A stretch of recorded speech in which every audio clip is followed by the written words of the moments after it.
Et salut tout le monde, on se retrouve aujourd'hui pour une nouvelle vidéo.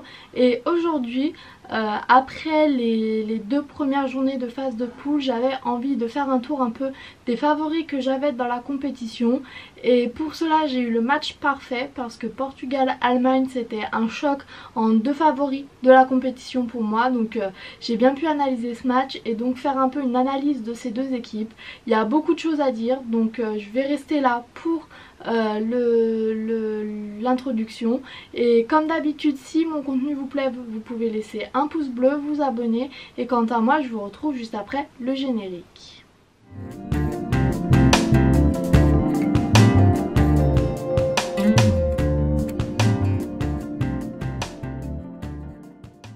Alors pour cette vidéo, je vais d'abord commencer par parler de l'Allemagne parce que l'Allemagne, après sa défaite face à la France, a réussi à rebondir et à gagner face au Portugal 4-2. Et donc cette équipe, comme je l'avais dit dans l'avant-match concernant l'équipe de France, c'est une équipe très irrégulière. Elle est capable du meilleur comme du pire en très peu de temps. Elle est capable de passer d'une défaite 1-0 dans un match où ils n'ont pas fait grand chose à une belle victoire 4-2 face à une des plus belles équipes de cet Euro. Donc oui, l'Allemagne c'est une équipe irrégulière. On l'avait vu avant les résultats, avec les résultats d'avant Euro où ils ont perdu face à la Macédoine du Nord et où dans un même temps ils avaient battu la Lettonie sur un score fleuve. Donc voilà, pour cette équipe d'Allemagne, c'est une équipe très irrégulière qui se justifie par le fait que c'est une équipe en reconstruction. Il y a beaucoup de jeunes qui arrivent, ils vont bientôt, le coach est en fin de cycle, en fin d'histoire avec cette équipe d'Allemagne, donc c'est une équipe en pleine reconstruction. Pour le match face au Portugal, ce que j'en ai retenu, c'est que justement les jeunes joueurs répondent présents parce qu'on a vu Kai Havertz marquer, Kimmich a fait une passe décisive et est encore très fort. Donc oui, c'est une jeune génération qui arrive. L'Allemagne, je pense que ça sera une belle équipe quand ces jeunes-là auront pris un peu plus d'expérience, auront gagné un peu plus de titres avec leur club, auront gagné un peu plus de confiance.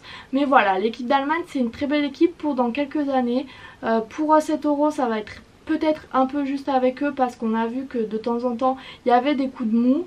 Donc voilà pour le premier point que je voulais aborder pour cette équipe d'Allemagne.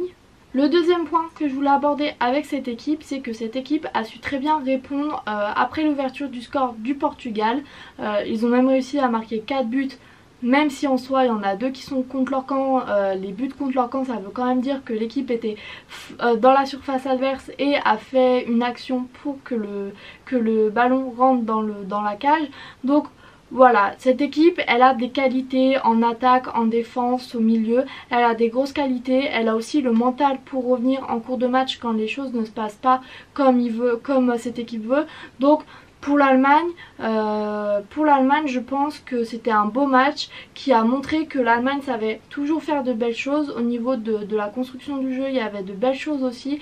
Donc voilà, pour l'Allemagne, je pense que l'Allemagne réussira à se qualifier parce que dans un scénario où ils sont troisième, je pense qu'ils feront quand même partie des meilleurs troisièmes. Mais voilà, c'est un groupe compliqué, donc forcément il y a des matchs et des qualifications difficiles à avoir, comme pour la France comme pour le Portugal. Mais je pense que se classer dans les meilleurs troisièmes, c'est à la portée de l'Allemagne. Après, est-ce que ça va tenir tout le reste de la compétition? J'ai un peu de mal à l'envisager parce que face à des grosses équipes, je pense que ça va être compliqué. Après, on voit aussi que les autres favoris de cet Euro sont pas forcément les meilleures équipes qu'on a vu jouer non plus. Il y a tout un contexte autour, ça a été une saison longue, il y a le Covid aussi qui est passé par là, donc c'est compliqué pour moi je trouve de parler de favoris en ce moment parce que tous les favoris sont décevants je trouve dans une certaine mesure parce que forcément les joueurs sont fatigués, il y a des connexions à retravailler. Donc voilà, est-ce que l'Allemagne est encore favori? En soi je dirais oui parce que ça reste l'Allemagne capable de retourner un match. Est-ce que en réalité l'Allemagne est encore favori? Ça me paraît compliqué de les voir aller jusqu'au bout, mais comme je l'ai dit, comme ils sont capables de retourner un match, c'est pas impossible de les voir aller jusqu'au bout et retourner encore des situations comme celle-là. Après, on va passer à l'équipe du Portugal et cette équipe nous intéresse particulièrement vu que ça va être le dernier match de poule de l'équipe de France et c'est pour ça que je voulais en parler en dernier. Et concernant cette équipe du Portugal, un peu comme l'Allemagne, c'est une équipe très irrégulière, capable du meilleur match face à la Hongrie par exemple où ça va quand même été difficile mais qu'ils ont réussi à gagner. Pendant les résultats d'avant Euro, certains matchs étaient compliqués, notamment je pense au match face à l'Espagne, face à la Serbie aussi. Donc il y a eu des résultats très irréguliers aussi et un peu comme l'Allemagne, c'est une équipe encore avec des jeunes joueurs qui arrivent, donc une équipe en pleine construction et donc il faut laisser du temps à cette équipe de se mettre en place. Pour le match face à l'Allemagne, j'ai noté deux choses. D'une chose, l'attaque est quand même bien en place avec Ronaldo et Diego Jota qui arrivent très bien à combiner. Ronaldo sur ce match-là, c'est une passe décisive, un but.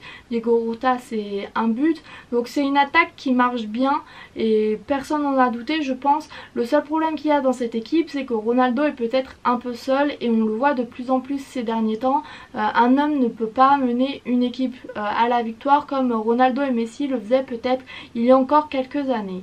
Le deuxième point que j'ai remarqué dans cette équipe du Portugal, c'est que le Portugal a de grosses lacunes défensives. On l'a vu pour ce match-là. Ce match-là face à l'Allemagne, c'est 2 buts contre leur camp de défenseurs. C'est 2 autres buts encaissés parce que la défense ne défend pas comme il faut. Les buts, c'est pratiquement des copier-coller à chaque fois. Donc les erreurs ne sont pas corrigées. Donc oui, le point faible de cette équipe du Portugal, c'est la défense. Et cela peut être très utile pour les Bleus parce que ça va créer des espaces. L'équipe aussi va avoir besoin d'attaquer pour garantir une qualification aussi, donc ça va laisser des espaces en défense, donc ça va être bien pour l'équipe de France pour déborder ces espaces là, pour déborder la défense. On a beaucoup de vitesse dans l'équipe de France avec Mbappé, avec Benzema, avec Dembélé, même s'il est blessé, donc on ne sait pas trop s'il va jouer, mais en tout cas il y a beaucoup de vitesse dans cette équipe de France, donc ces lacunes en défense vont être très utiles à l'équipe de France pour aller chercher la qualification et la première place. Ces lacunes en défense avaient d'ailleurs été remarquées par le coach allemand et expliquées et pointées du doigt en conférence de presse. Le coach allemand disait, Joachim Löw a dit que il y avait des lacunes en défense pour cette équipe et que donc il avait fait jouer ses latéraux plus haut. Nous, je pense que c'est ce qu'on peut faire aussi avec Pavard et Hernandez, ça peut marcher aussi. Donc voilà, cette équipe du Portugal et surtout ces lacunes défensives vont être très utiles, je pense, pour l'équipe de France et si on arrive à bien exploiter ces lacunes et les espaces qui vont être créés, on tiendra le match et on pourra aller chercher la victoire.